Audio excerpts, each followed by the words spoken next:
The fraud of black olives. What they're hiding from you. The next time you reach into a jar to spear a glossy black olive or spread a bunch of them across your pizza, take a moment to pause.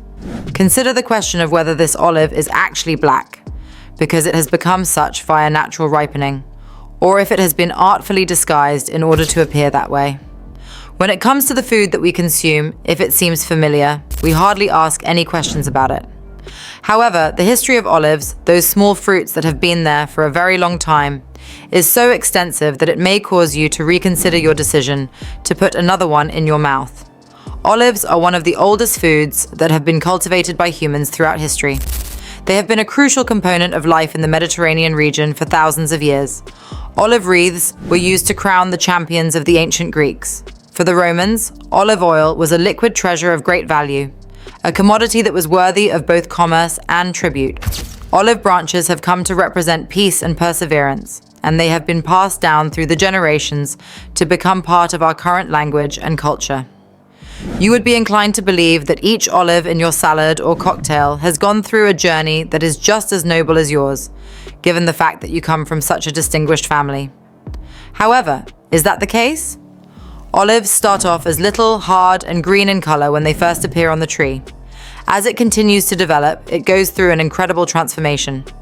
Its color gradually changes from a bright green to a yellow-green, and then it sometimes becomes pinkish or reddish. After that, it deepens into shades of purple and brown, and eventually, it darkens to black. It is possible that this process will take months. Nevertheless, even with that in mind, not every single olive becomes completely black. There are some that continue to be a speckled combination of colors. Instead of developing into a strong ebony color, some people mature into a gentle brown shade. And this is where the first deceit can be found. The vast majority of olives that appear to be jet black in jars were never black on the tree at all. What therefore is their ultimate fate? What is the reason that they have such a flawless appearance and so much uniformity? When it comes to finding the solution, industrial processing is the answer. The olives that farmers harvest are frequently picked before they have had the opportunity to fully ripen. Green olives are more durable, simpler to pick, and less prone to bruising than other kinds of olives. After they have been harvested, they are immersed in a solution of lye, which is a chemical compound with corrosive properties. This chemical compound removes their natural bitterness, which is so intense that freshly picked olives are practically impossible to consume directly off the branch. The olives are aerated following this treatment. This process involves intentionally bubbling oxygen through tanks in order to brown them artificially. However, oxidation alone is insufficient to ensure the stability of their hue. In order to ensure that the color is permanent, food processors will use iron salts, for example, ferrous lactate or ferrous gluconate. These salts permanently bond the color to the food, which results in the distinctive black appearance. What is the final outcome? A glossy black olive that was green at the time of harvest has been blackened using chemical processes and has been treated to give it the appearance of having ripened naturally beneath the sun. Have you ever taken notice of the fact that every single olive in a can appears to be identical in terms of size, firmness, and immaculate color? That is not something that nature is responsible for. That is the responsibility of the industry. At this point, you should ask yourself the question, what do we sacrifice in our efforts to achieve uniformity? The answer is taste. Olives that have been grown in the sun and cured in brine or salt in the conventional manner have a completely different flavor. Their flavors are complex and powerful, even though they are frequently wrinkled, misshapen, and sometimes even shriveled. They can taste earthy, tart, and almost wine-like, with a depth that grows with each bite. On the other hand, canned black olives have a flavor that is moderate, occasionally metallic, and typically bland. These olives are designed to not challenge your palate, but rather to mix in seamlessly with any cuisine you choose to include them in. Have we sacrificed the genuineness of things in exchange for making them easier? The clash of cultures is every bit as noticeable. In towns located throughout Greece, Italy, and Spain, families continue to cure their olives, using methods that have been passed down through centuries. Earthen jars that are filled with brine are used for the storage of certain of them.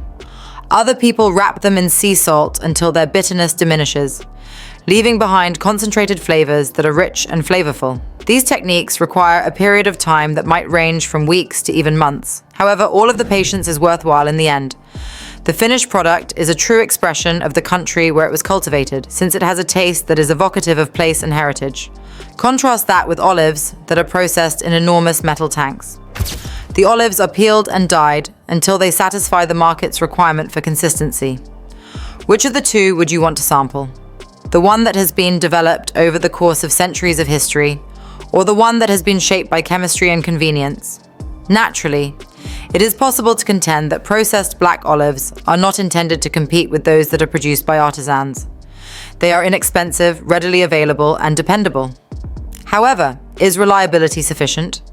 Shouldn't food serve as a connection to its beginnings, to the soil and sun that were necessary for its production? Or would we rather have the glossy illusion that stands neatly on the shelf, just waiting for us to grab it without giving it a second thought? In addition, there is an interesting irony that is at work here.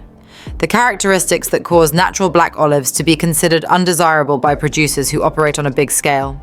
Their wrinkled skins, their inconsistent coloring, and their soft texture are exactly the characteristics that make them genuine. The faults that they possess are evidence of their authenticity, since they carry the markings of time and ripening. However, in a market that is preoccupied with homogeneity, those defects are transformed into flaws.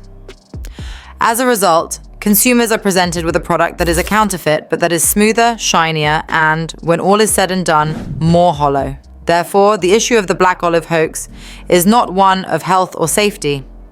It is a question of point of view.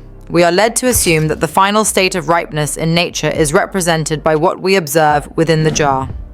However, the reality of the situation is that the darkness was contrived. It was a masquerade that was chemically adhered into place. And perhaps the most important question is this: do we care?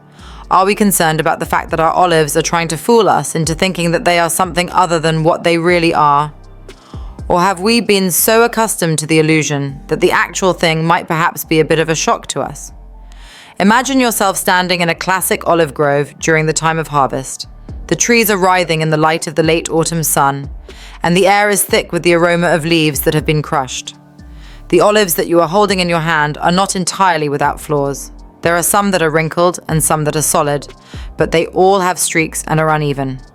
They bear no resemblance to the uniform-looking fruits that are found in cans at supermarkets. However, after they are cured, their flavor is reminiscent of something that is alive. They are salty, acidic, and occasionally smoky or fruity, bringing with them the memory of the season and the earth. Contrast that with the factory olive, which is harvested before it is ripe and then quickly processed using chemical treatments, which dulls its flavor to the point where it is barely more than salt and shadow. Which of these stories would you choose to experience? Therefore, the next time you open a jar of black olives, take one out and hold it up to the light to see if you can see anything unusual. Consider the following question: is this fruit genuinely the result of sunlight, soil, and the slow process of ripening? Alternatively, might it be a green olive that has been disguised, its color changed to black, not by the passage of time, but by a chemical reaction? Your perspective on olives could be permanently altered as a result of one seemingly insignificant query, because when it comes down to it, olives are more than just something to eat. They are a part of the past. They are the embodiment of culture. They represent peace, survival, and tradition, all of which are important to them. And maybe the most significant deceit of all is not the fact that black olives are artificially dyed, but rather the fact that we have permitted ourselves to forget that there is a distinction between the actual thing and the imitation. Thanks for watching. Don't forget to like and subscribe to our YouTube channel.